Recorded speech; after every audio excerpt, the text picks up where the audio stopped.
Welcome to Mindfucks with Mahara, where we flip your perspective, challenge your thinking, and leave you feeling surprisingly amazing about it all.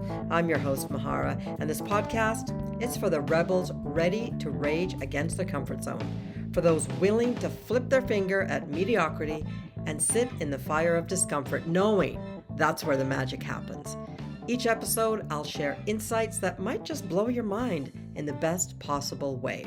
So if you are ready to have your world rocked and your thoughts rewired, you are in the right place. Let's dive in.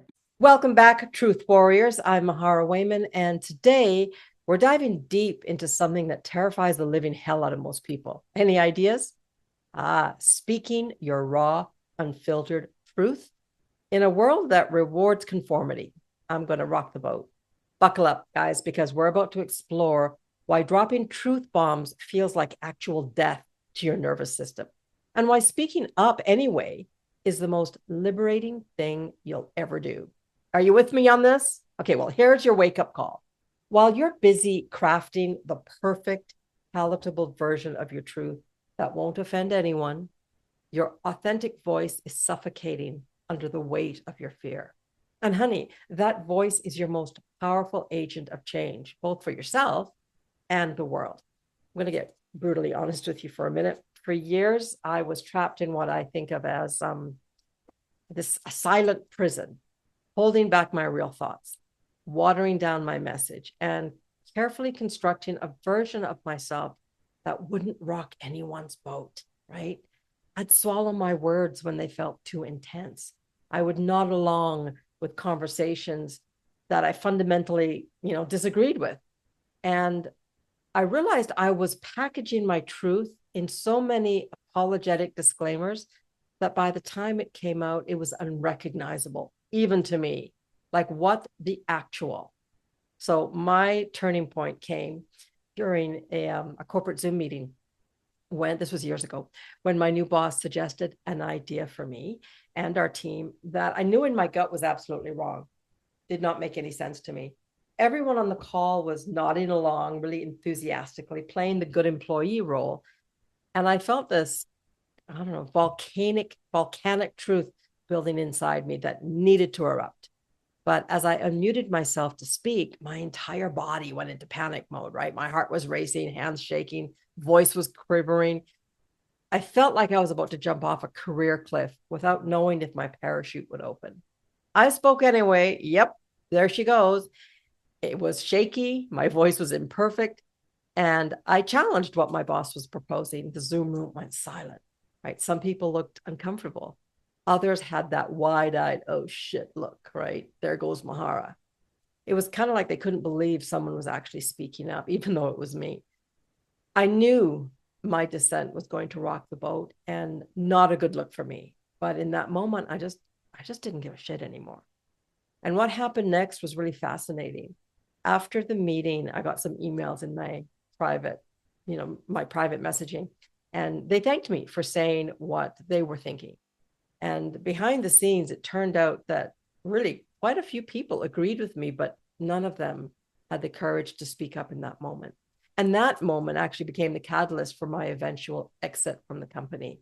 But it also taught me something very, very powerful, which is why I'm having the conversation with you today.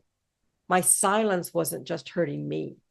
It was reinforcing the collective silence that can keep harmful corporate narratives alive. Oh my God, what an awakening for me. That experience actually changed so much for me. I started practicing what I now call truth reps, small acts of speaking up that gradually built my courage muscle. And let me tell you, each time I chose authentic expression over comfortable silence, something inside me came alive, right?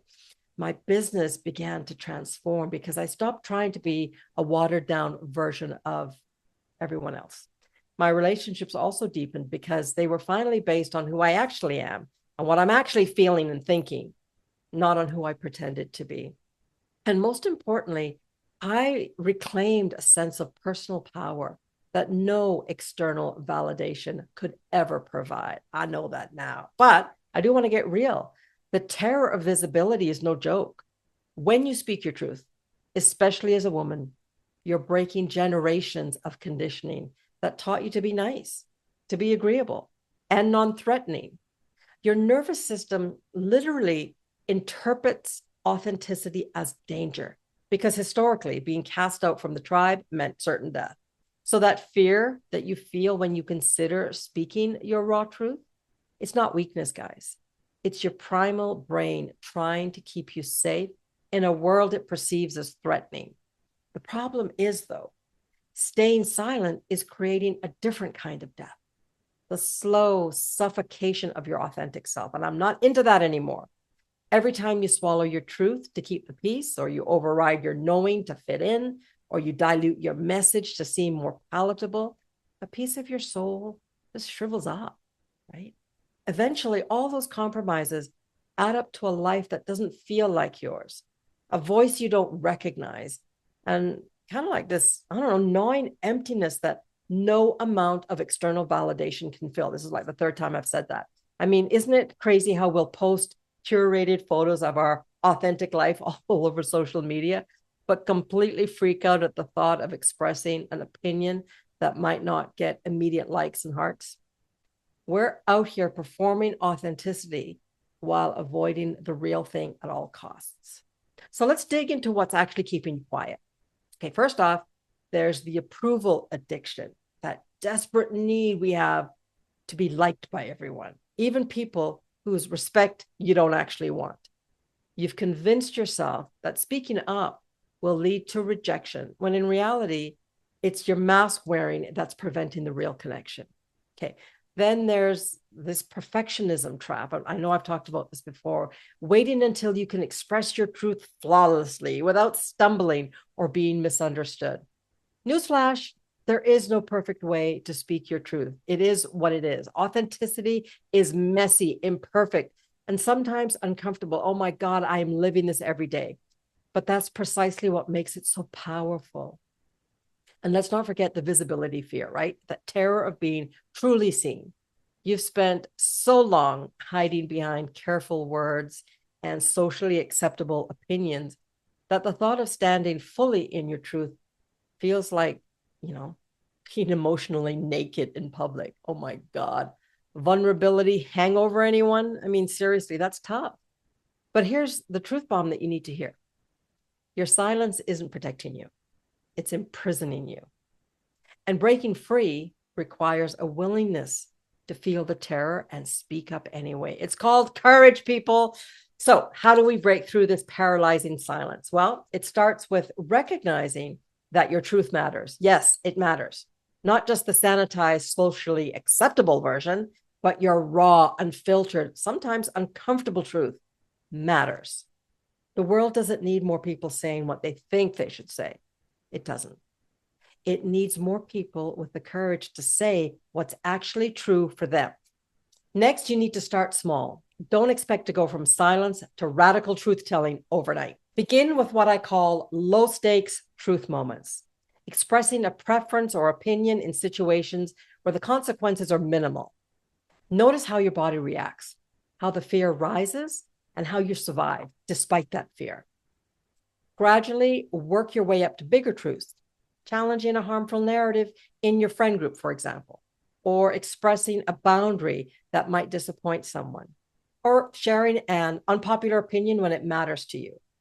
Each time you speak up, despite the fear, you're rewiring your nervous system to recognize that authenticity is not, in fact, a life-threatening situation. But here's where most people fail. They wait for the fear to disappear before they speak. Let me save you years of frustration. That fear might never fully go away. Now, the goal isn't to be fearless, right? It's not fearlessness. It's feeling the fear and speaking anyway. It's recognizing the trembling in your voice as a sign of courage, not weakness. Finding your authentic voice, it isn't about becoming someone new. It's about peeling back the layers of conditioning to reveal who you've always been beneath the mask and filters. It's about getting so sick of your own bullshit that truth becomes more important than comfort. Oh, the uncomfortable reality is this: speaking your truth will alienate some people. Yeah. It'll make others uncomfortable. It will challenge systems that benefit from the collective silence. Not everyone's going to celebrate your authenticity, especially if your truth disrupts their comfortable narratives. And you know what? That discomfort is exactly how you know you're onto something important. The resistance you face, both internally and externally, it's evidence, guys, that your voice matters. Your truth threatens the status quo precisely because it has the power to create change. Oh.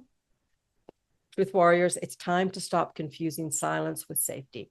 Your voice, your real voice, that is, not the carefully crafted version designed to offend no one, is your most powerful tool for creating a life that actually feels like yours. It's your birthright, right? It's not something you need to earn or perfect before you're allowed to use it. So if you're ready to break free from the silent prison, truly ready, then head over to my website, www.mindfulnesswithmahara.com, and sign up for my newsletter, Divine Disruption, your no bullshit spiritual guide, where I offer practical ways to help you step into your truth.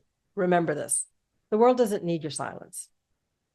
It doesn't need your watered down, palatable version of the truth. The world needs your messy, imperfect, courageous voice, speaking what others are afraid to say. Your truth bombs might feel like terror to deliver, but they're precisely what someone else needs to hear to free themselves from their own silence. My name is Mahara, reminding you that speaking up, well, it's not just about being heard. It's about reclaiming the parts of yourself that, you've sacrificed on the altar of acceptance. Your voice matters, right? Your truth matters. And it's time to let the world hear it. Shaking hands and all. Peace out, everyone. We'll see you next time.